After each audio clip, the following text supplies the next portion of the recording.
love that indigo blue, and you know what? I just went with it. So we'll take one more walk around the car here, and just to give you guys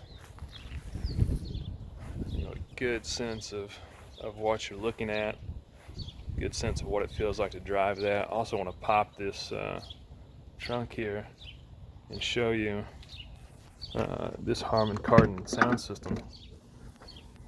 Obviously that's got the push button open, so let's see here. Pull this up and bam, there it is. Trunk mounted subwoofers from Harman Kardon. Also got the tire inflation kit down there, as well as the car's battery. It's all right there. Super cool. Sounds really, really, really good, especially compared to the basic system that was into the old Hemi. One more look around. Look at those rims. I really like those 20 by 9.5 inch rims.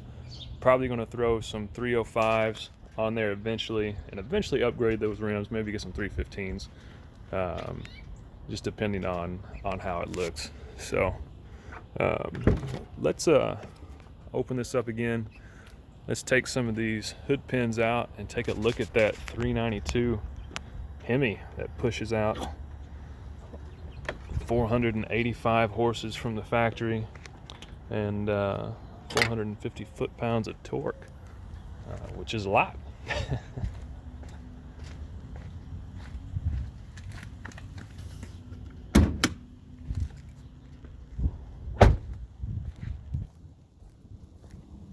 And let me set this camera down while I open this up.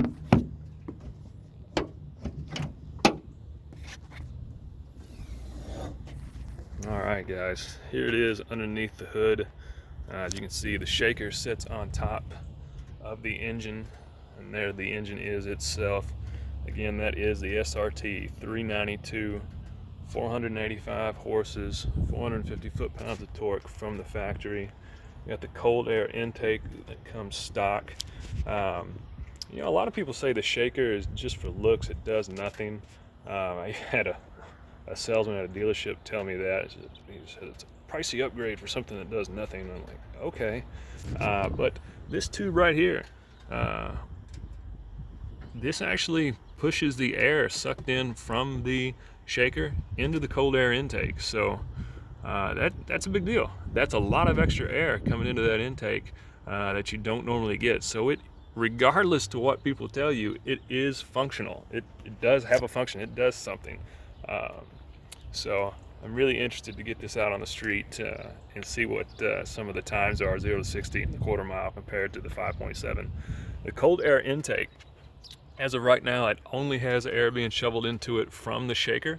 There is a hole right down here for the inlet tube that goes from the eye, which is right here to go. We are going to take that out and put that in.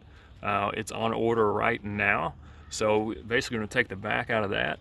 We're going to connect that to the cold air intake, and then we'll have air shoveled into it from two different directions, which is really, really cool. So we'll have air coming in from the shaker and coming in from the eye. So hopefully that'll help us get a few more horses out of that. They said on the Hellcat that gets 10 more horses, so that's what Dodge said. So we'll see how it goes. Another thing we're going to change is this throttle body right here. It comes stock with an 80 millimeter throttle body. I've already ordered and received an 87 millimeter ported throttle body. So we're going to get that on there. The first thing we're going to do to it is put an oil catch can on it. We'll do a video with that. Ordered that oil catch can back on April 1st, and I'm still waiting on it, so hopefully it will come sooner rather than later. But it will go in this area here, probably attached right there, down at the bottom of the engine. So, but that's it, guys. That is the Shaker 392. One more thing, you can see the Shaker badging on the back of the hood there, which is really, really, really cool. I can't wait to get this car out, do some more stuff with it. Really looking forward to getting into some races here in Indy. There's not a lot to do right now with the pandemic. You can't even get a haircut, but some roll racing is a possibility. So if some of you guys are out there and you want to do some roll racing, especially other Challengers, Camaros, Mustangs that are close to stock, in this range, hit me up. Let's get out there and do something. See how it goes. But anyway, this is Shawnathon 392 signing off.